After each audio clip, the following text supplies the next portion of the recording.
स्नोफ्लावर।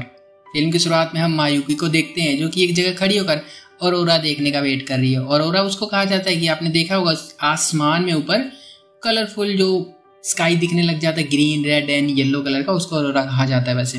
Okay, तो ये अपने बचपन के दिन को यहीं पे बैठ के याद कर रही होती है, जहाँ पर इसके फादर बता रहे होते हैं कि जो रेड कलर का ऑरोरा होता है वो सबसे ज़्यादा रेयर होता है, कहीं कहीं देखने को मिलता है। और फिर वहीं पे सीन कट होता है और हम आ जाते हैं कुछ टाइम पहले और हॉस्पिटल में पहुंचे हुए हम। यहाँ पर मायूकी का चेकअप हो रहा होता है। इसकी हालत ठीक नहीं है। डॉक्टर बताते हैं कि तुम्हारे पास अब जीने के लिए बस 1 साल बचा हुआ है। मायूकी बहुत दुखी होती है क्योंकि वो जान चुकी है कि उसकी मौत कब होने वाली है। हमें ये तो पता होता है ना कि हम मरने वाले हैं, तो हमें टेंशन नहीं होती है। आपको टेंशन है नहीं होगी, बट जब आपको ये पता चल जाएगा ना कि आप कब मरने वाले हो, तो फिर बहुत ज़्यादा टेंशन होती है। तो उसके साथ भी कुछ ऐसे सिस्टम होता है। यहाँ से जाते हुए ये सोच रही होती है कि मेरी किस्मत कितनी ज्यादा खराब है। तभी एक चोर आता है, इसका बैग छीनकर भागने लग जाता है। मायूकी कुछ नहीं कहती, वहीं पर गिरी पड़ी रहती है और इसके पास एक लड़का आता है, इसका नाम यूसु होता है। ये चोर को भगा भगा कर पीछा करता है फिर, और बहुत देर भगाने के बाद इसका बैग लेकर वापस आता है। मायूकी को बैग मिल गया, फिर भी ये खुश नहीं होती है, वहीं पर पड़ी हुई है और यूसु को काफी अजीब लगता है। यूसु कहता है कि देखो, जब हमारे ऊपर कोई मुसीबत आती है तो हमें हेल्प के लिए चिल्लाना चाहिए।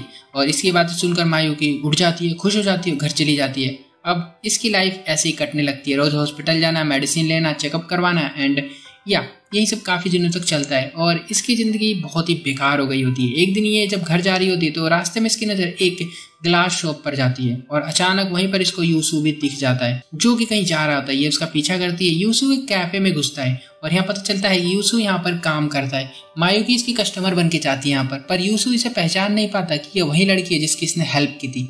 यही कैफे में मायूकी ग्लास के कुछ स्टफ देखती है जो कि हाथ से बनाए गए होते हैं और तभी यहाँ पर 2 स्कूल स्टूडेंट आ जाते हैं। ये यूसु के भाई बहन होते हैं। ये तीनों के माता पिता नहीं है, इसलिए यूसु इन दोनों को पाल पोस कर रख रहा है अभी तक। यही मायूकी घूम रही होती है घर में, तभी वो यूसु एंड इस कैफे ओनर की बातों को सुन लेती है। ओनर कहता है कि सुनो, मैं इस कैफे को बेचने वाला हूँ क्योंकि मुझे पैसे की जरूरत है। यूसु कहता है कि नहीं, ऐसा मत करो, क्योंकि इसी कैफे से मेरी और मेरे भाई बहन की जिंदगी चलती है और हमारे पास घर भी नहीं है रहने के लिए, तो हम यहीं पर रहते हैं। बेच दोगे तो हम रोड पर आ जाएंगे।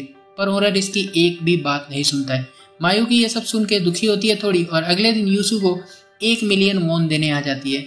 ये नहीं ले रहा होता है तो कहती है कि सुनो, तुम मेरे कॉन्ट्रैक्ट बॉयफ्रेंड बन जाओ, तब तो ले ही लोगे पैसे।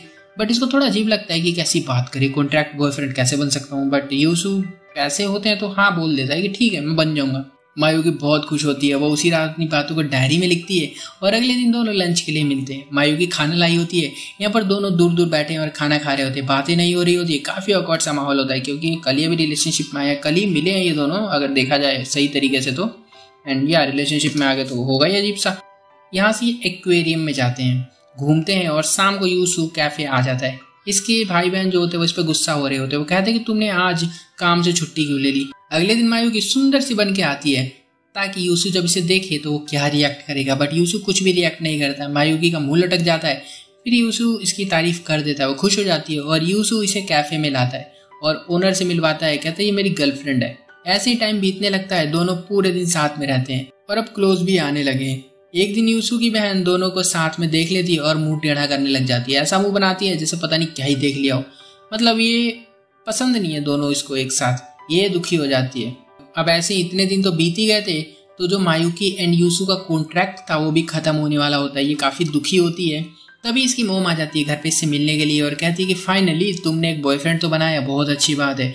और उसी रात यूसु इसको मैसेज करके कहता है कि क्या तुम मेरे भाई बहन के साथ कल रात को डिनर करना पसंद करोगी। मायूकी बहुत खुश होती है क्योंकि ये हमेशा से करना चाहती थी, इसका ये एक ड्रीम था। अगले दिन मायूकी डॉक्टर से मिलने जाती है और यूसु के बारे में बताती है। इन दोनों की बातें देखकर यूसु बहुत ज्यादा जल रहा होता है क्योंकि उसके अंदर अब फीलिंग्स आने लगी है मायूकी के लिए। और रात को मायूकी इसके घर आती है डिनर के लिए। सब बहुत खुश होते हैं, बट यूसु की जो बहन होती है वो पता नहीं कुछ की जली पड़ी रहती है। वो मुंह बना रही होती है आड़े टेढ़े से। मायूकी को लगता है कि छोड़ो यार, पागल हो गई है, हमें क्या। यूसु यहाँ बताता है कि मेरे फादर की पहले ग्लास की फैक्ट्री थी बट वो किसी रीजन से फेल्ड हो गई, तो हमें यहाँ पर रहना पड़ रहा है ऐसे। और फिर यूसु इसको घर छोड़ने जाता है और एक ग्लास से बनी हुई चीज देता है जो कि इसी ने अपने हाथों से बनाई होती है। यहाँ इनका कॉन्ट्रैक्ट खत्म होने वाला है तो मायूकी इसे अपने साथ फिनलैंड चलने को कहती है हम साथ में वहाँ पर ऑरोरा देखेंगे। अगले दिन दोनों फिनलैंड के लिए निकल जाते हैं। यहाँ पर पहुंचकर ये होटल में रहते हैं, खाना खाते हैं, मस्ती करते हैं क्योंकि आज कॉन्ट्रैक्ट का लास्ट डे होता है। दिन भर साथ में बिताने के बाद मायूकी के चेस्ट में पेन होने लगता है पर वो यूसु को कुछ बताती नहीं है। आज लास्ट नाइट है इनकी कॉन्ट्रैक्ट की। यूसु सोच रहा है कि अपनी फीलिंग बता देनी चाहिए इसको, पर वो डर रहा होता है कि कहीं वो मना ना कर दे। और अगले दिन दोनों बैठकर बातें कर रहे होते। यूसु सोचता है कि बता दूं, पर कुछ बोलता नहीं, बस इसको किस कर लेता है। मायूकी सैड हो जाती है, उठकर यहाँ से चली जाती है क्योंकि ये रिलेशनशिप को आगे नहीं बढ़ा सकती है, और कहती है कि हम यहाँ पर अपना ब्रेकअप कर लेते हैं, मतलब कॉन्ट्रैक्ट खत्म। एंड देन फिर दोनों वापस आ जाते हैं जापान एंड वहाँ पर रहने लग जाते हैं पहले की तरह। वहीं हॉस्पिटल जाना और इसके कैफे में काम करना। कुछ दिन ऐसे ही बीत जाते हैं। यूसु को हॉस्पिटल से कॉल आती है और पता चलता है कि तुम्हारी वो नकचड़ी बहन का एक्सीडेंट हो गया। यूसु हॉस्पिटल जाता है तो यहाँ पर वो मायूकी को देखता है, बट मायूकी इसको नहीं देख पाती है। मायूकी यहाँ पर डॉक्टर से रिक्वेस्ट कर रही होती है उसे फिनलैंड जाना है क्योंकि उसको मरने से पहले रेड ऑरोरा देखना है, जो कि काफ़ी रेयर होता है। डॉक्टर मान जाते हैं इस बात के लिए और फिर मायूकी यहाँ से चली जाती है फिनलैंड के लिए। यूसु इसके डॉक्टर से मिलता है और पूछता है कि क्या हुआ है। डॉक्टर सब कुछ बता देते हैं। अब इतना कुछ जानने के बाद यूसु भी फिनलैंड के लिए निकल जाता है क्योंकि अब यूसु जो है वो जान चुका होता है कि ये उससे प्यार करता है, मतलब मायूकी से। मायूकी वहीं खड़ी ऑरोरा का वेट कर रही होती है, जो सीन हमने शुरू में देखा था। इसके यहाँ पर पेन होने लगता है। यूसु कार से वहां जाने की कोशिश कर रहा है बट रास्ता ब्लॉक होता है, इसलिए ये स्नो में भाग भाग कर वहां जा रहा होता है। यहाँ मायूकी चिल्ला रही है कि यूसु से वो बहुत प्यार करती है। यूसु भी यहाँ पर आ जाता है और वो सुन लेता है इसकी बातें और वो कहता है क्या मेरी गर्लफ्रेंड बनोगी, वहीं से चिल्लाकर, जब तक तुम जिंदा हो। और फिर दोनों यहाँ से रिलेशनशिप में आ जाते हैं क्योंकि मायूकी हाँ बोल देती है और फिल्म यहाँ पर खत्म हो जाती है।